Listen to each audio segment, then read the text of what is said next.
Hello Book Dragons, it's me Tegan and I am back. I originally uploaded a video in which I had a discussion about Harry Potter and the Cursed Child after my first video where I did my initial spoiler-free review. My rating went from a 5 to a 3, and then I was thinking about it some more and I took my second video down.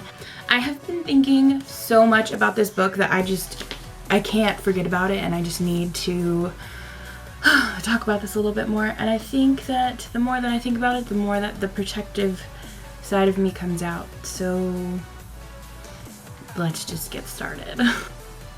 Disclaimers before we really begin. This is full of spoilers. If you don't want spoilers, if you haven't finished the play, get out of here. Second, I know that this is a play. I understand. I can read a script just fine. It's not going to affect the way I read this. A lot of people are mad because this came out as a screenplay. They didn't realize. They haven't been listening to the news for months and months. Third, Rowling did not write this monstrosity, but she did give it her blessing. I still love her though. So, without further ado, here's the list of things that drove me crazy. First of all, what is wrong with the trolley lady?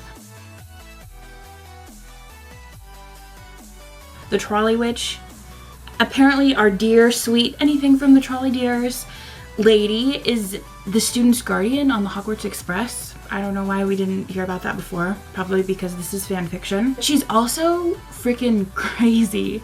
Her pumpkin pasties are actually grenades. There's something up with her chocolate frogs. She has no idea what her name is. She's been doing this for 190 something years. And she's got enormous spiky claws that come out when Scorpius and Albus don't listen to her or heed her warnings. So that was just a bit of a what? Second, how did Bellatrix and Voldemort have a love child? I don't understand.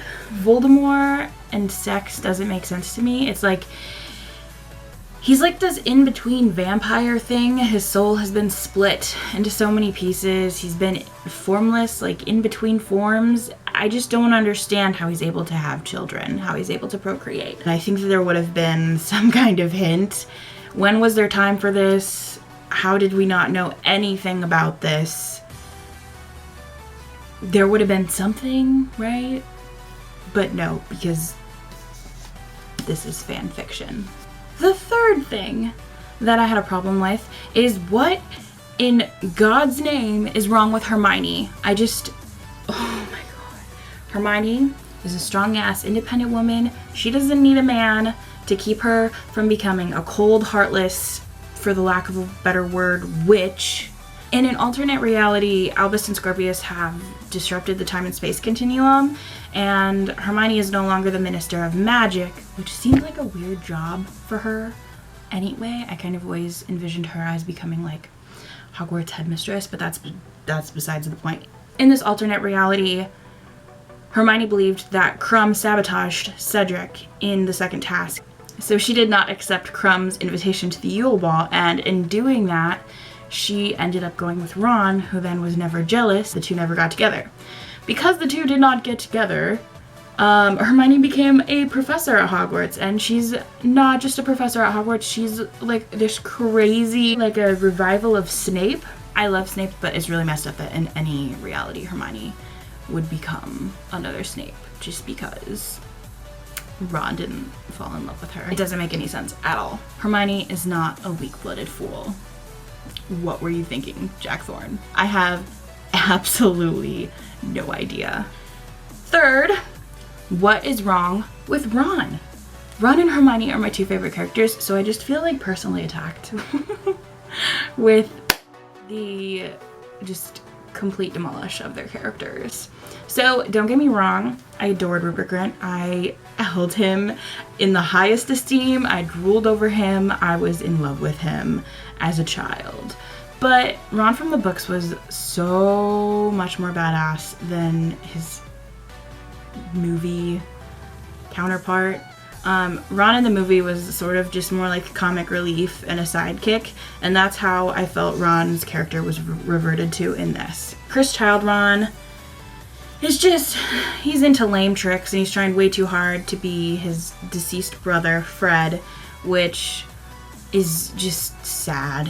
Ron is a dopey, bumbling moron, and I just can't with him. And he was also too drunk during his wedding to actually remember it, which just seemed wrong. Speaking of movie counterparts, we could also take a look at Ginny and her lack of a personality in this play. Rowling's Ginny was so badass. She was fierce, she didn't give two hecks about dating as many people as she wanted, throwing around some awesome hexes, just in general being a badass. But she lost her spark in the movies. She didn't really have much of a personality. She just kind of drooled over Harry. And it seems as though the Chris Child Ginny is following suit. And she doesn't let Harry eat sugar. What? Pretty sure the boy who lived, who defeated Voldemort, who had to go through years and years of craziness, can eat all the sugar he wants. So just step back, sweetie. I think I'm on my fourth complaint now.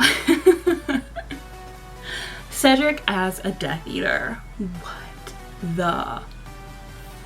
Cedric's humiliation in the altered second task results in his decision to become a Death Eater.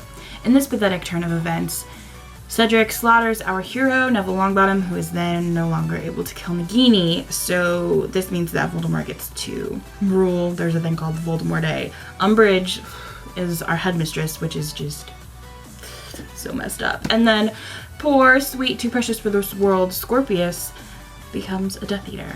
And it's just so wrong. Fifth, where is the representation in this book? It's there, but it's not there. So Scorpius and Albus is the perfect example of a relationship that could have given us a lot more. If you've read this book, you know what I'm talking about. And if you don't know what I'm talking about, you are blind. I'm sorry, but you are. There was so much subtext in this book. So much subtext. But in the end, Scorpius randomly decides to go after Rose, who has been a total jerk from the beginning and then absent for the entire play. Scorpius went after Rose, despite the fact that the two were described as heartbroken when they're told that they need to stay away from each other. This is different than Ron and Harry fighting in Goblet of Fire. This isn't anger. This is like full-on misery and heartache. This is emotional meltdown. This is end of world stuff. They are literally compared to Snape and Lily, which, although that is a very abusive and not okay relationship, I think we can all agree that the word always has so much weight and so much meaning.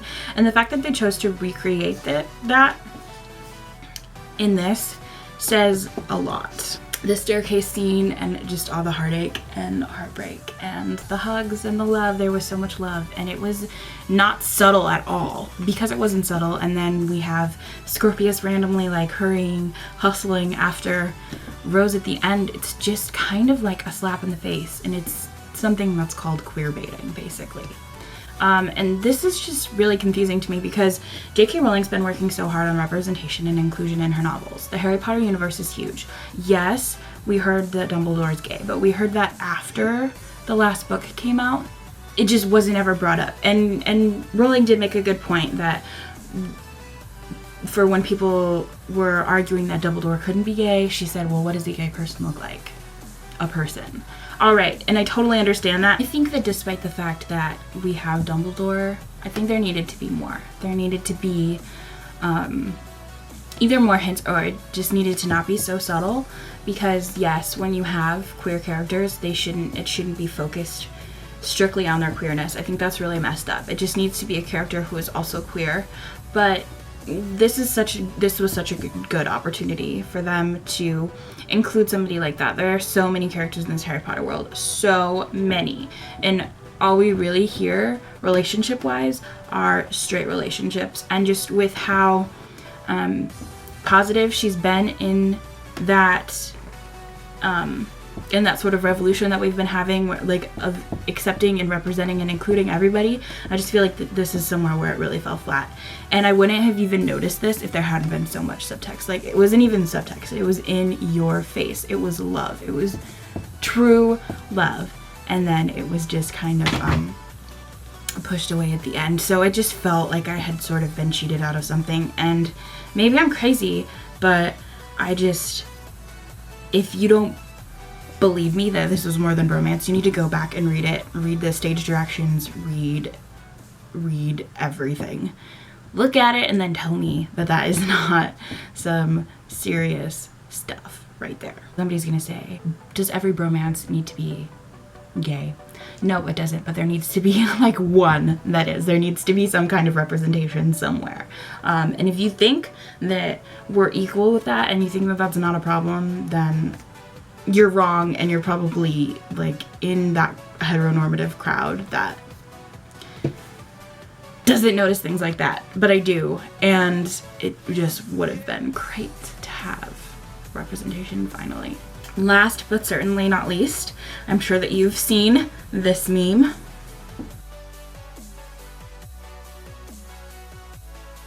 This is the most hilarious thing that I have ever seen in my life. Harry's pathetic fear of pigeons is just over the top, and something that I will very possibly never, ever get over. Those are just some of the things that I couldn't ignore in this 8th story 19 years later. I don't accept the inside information as canon. I don't accept it as the 8th and final story. All was well, guys. All was well. That is where we end. It's done. Thanks for watching. In the comments below, let me know what you thought of The Cursed Child. Love it or hate it. It sparked many emotions in many different people. Until next time, bye.